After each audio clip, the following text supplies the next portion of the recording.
يا أمي ما شكل السماء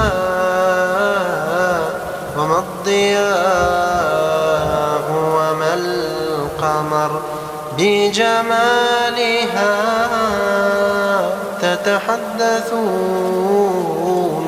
ولا أرى منها أثر.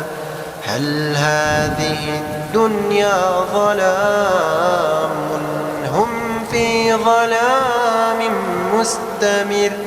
يا أمي مدي لي يديك عسى يزايرني الضجر. أمشي أخاف تعثرا وسط النهار أو السحر. لا أهتدي في السير إن طال الطريق وإن قصر.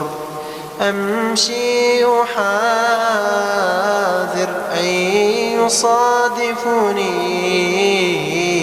إذا أخطو من خطر. والأرض عندي يستوي منها البسائط والحفر. عكازتي هي ناظري هل في جماد من نظر. يجري الصغار ويلعبون ويرتعون ولا